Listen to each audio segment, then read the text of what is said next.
Elden Ring has an optional tutorial now.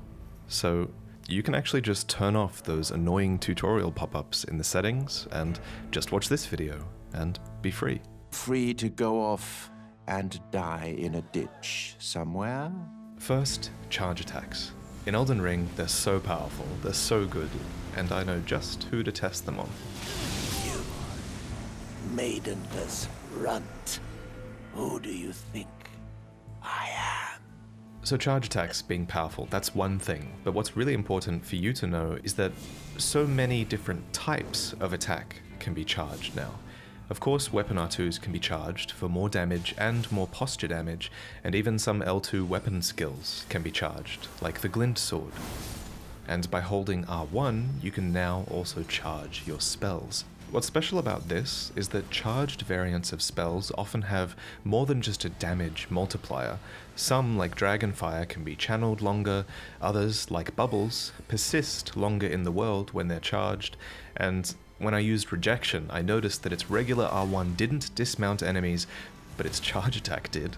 Experiment with charged magic, learn it fully, because these charged spells actually cost the exact same amount of FP as their regular variants. Therefore, if you do have time to charge an attack or spell, you probably should.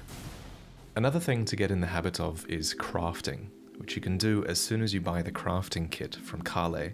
After a few hours of play, you should have accumulated a few recipe books to expand your crafting options, and if you've been hunting and foraging between bosses, then you'll be able to make quite a few items here.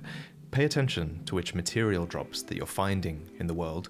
It'll make it that tiny bit easier to get more of that specific thing when you realize you need it to craft an item you need. The crafting page gives you hints at where to find specific materials, and from what I can tell, all world materials seem to respawn instantly upon resting at a grace, making them fairly easy to farm. And if there's one thing you do want to farm in this game, it's the ingredients for sleep arrows.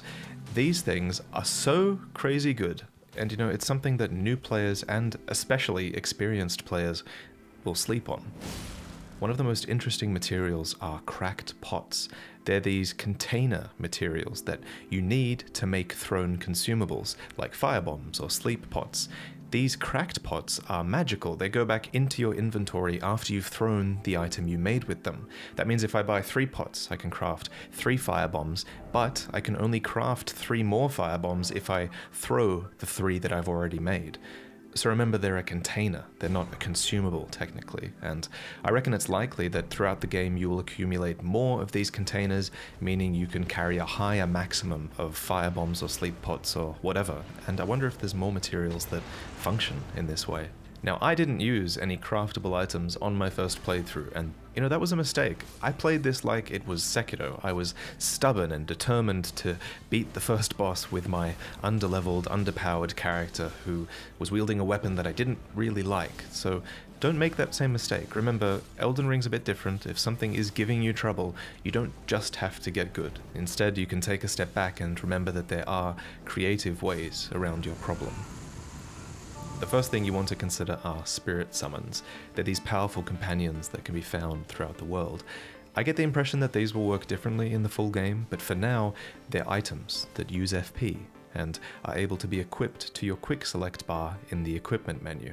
They're able to be summoned in any area that has this little obelisk, but that's not what you should be looking for. Instead, if you're in a difficult area, you'll know because this icon will pop up on the left, letting you know that you can summon your spirits. Some spirits, like the Noble Sorcerer, are a sort of ranged DPS. Others, like the Wolves, are melee fighters with a lot of mobility. So some spirits are designed to tank for you, and others, it's sort of implied that you're supposed to distract enemies from them. And if you're a faith build, you can even consider healing your spirits between battles with a heal spell. Hell, you can even heal them during battle with that heal spell. That's how fast you can cast this thing. So if you're really having trouble, decide on the best spirit to suit the situation and try to overcome it that way. And if you fail, well, if a fight is difficult enough to warrant spirits, then it likely has a stake of Marika as well. That's this statue. If you're within its range, then you'll be able to choose it as a respawn point upon death. And if you find one of these in a cave, then you can expect to find a boss very soon. Basically, they're just here to prevent a long run back from a site of grace, and they're easy to miss, but again, you shouldn't be looking for the statue. Instead, you should be looking for this little icon in the top left. If that icon is active, then you're within range of one. Try to make use of all of Elden Ring's mechanics to stay alive. Don't just play it like it's one of their previous games, because one of their biggest additions to combat are guard counters. So now, after you block an attack, whether it's with a shield or a two-handed weapon, you can follow up with a strong R2, accompanied by this sound effect. These attacks come out fast, they deal good damage, and most importantly, enormous posture damage. The amount of times you'll stagger an enemy after doing this is insane. If you use these and other attacks to break an enemy's invisible posture meter, then you'll be able to knock them down for a critical strike. So if you have a powerful shield, and you're confident that an enemy has just used the last attack in their combo and they've hit you with it, then you have so much to gain from using a guard counter. And even if you're two-handing your weapon, guard counters give you a reason to block. They're that good. So Elden Ring uses X or A as a jump button, which means that interact has moved up to the triangle or Y button, which means that the two-handing input has changed for you as well. Now, to two-hand a weapon or a shield, you have to hold triangle or Y, and then tap R1 or L1. R1 two-hands your weapon on the right, L1 two-hands the weapon on your left. And it's a bit jarring at first, but this is actually a really nice input. It's fast, and it lets you quickly two-hand either weapon, not just one of them. Two-handing weapons increases your damage output, and like in previous games, it probably lets you get around a lack of a strength stat in many cases. Additionally, two-handing is even stronger in Elden Ring because of that new posture system that I've mentioned a few times now. A two-handed weapon will inflict greater posture damage to your enemies, especially if you use R2, and especially if you charge those R2s. Or if you use R2 jumping attacks, or those R2 guard counters. Basically, if you're fighting an enemy with a really big HP pool and the fight's going to go on for a while, it's worth weaving in these R2s or two-handing your weapon if you sense that you're getting close to breaking their posture. Two-handing a weapon also gives you access to its assigned skill. A weapon skill is something that you activate with L2, and the current one you will perform is always written here on the left side of the screen. It's actually really great to have that reminder, as these are powerful and you don't want to not use them. Most armaments come with a default skill, though some items intended for your left hand actually don't, and that's because sometimes you want the skill to default to whatever's in your main hand. In some cases, skills are unique and they're locked to their weapon, but in most cases they aren't, and can be changed with Ashes of War.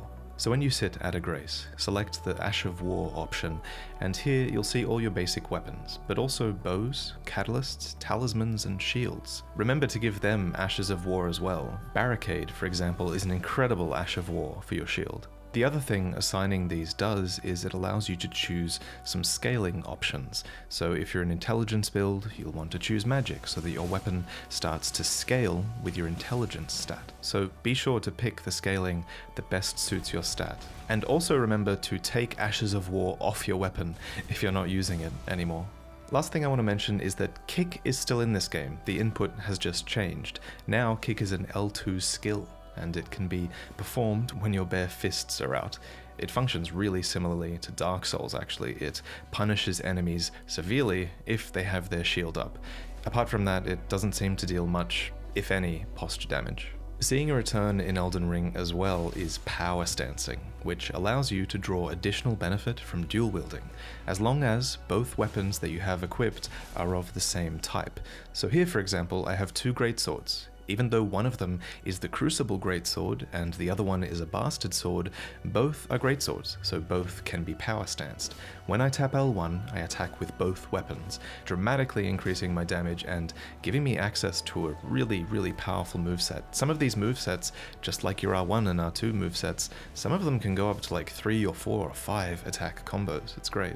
This L1 attack can also be used in running attacks, but the most important thing I think is that you can do power-stanced L1 jumping attacks. These are particularly useful while power-stancing because these are a high mobility attack, and when you're holding two weapons, mobility is everything. It's your defensive asset as well as your offensive asset, and being able to jump attack makes it both.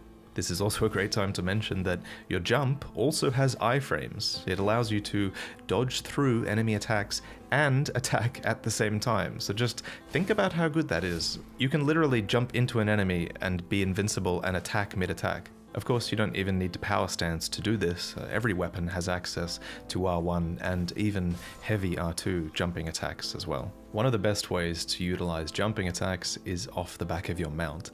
Dismount with L3 and slam them with L1, R1 or R2. The distance you can cover with this is absurd, and initiating a fight in this way gives you this immediate advantage over your opponents. You can dismount with the same whistle item you used to mount up, but I'd recommend getting into the habit of using L3 instead, since you'll commonly quick swap off the whistle item in order to heal, for example. Crimson Flasks heal your character while you're on horseback, but they don't heal your mount, which can take significant damage as well. Torrent's health bar is pretty enormous, but if a fight goes on long enough, it is possible for him to die. If this happens, you'll have to sacrifice a Crimson Flask to revive him. Instead, if you notice Torrent taking a ton of damage, just heal him instead. Roa berries, easily found throughout the world, can be used to craft Roa raisins, which can be fed to Torrent while mounted. What's going to happen before Torrent dies is that you're going to get knocked off your horse. That's way more likely. This is done when your posture is broken, and it puts you in a vulnerable state on the ground for a really long time. You're gonna feel it because you can get hit while you're down here. It's devastating. I think the rule is if you've been hit a few times on horseback, it's time to get off before things get worse. But while mounted, you can double jump to get over more terrain. You can also sprint to move across it more quickly. Interesting thing about the sprint is that you don't have to hold circle to sprint. You just have to tap it.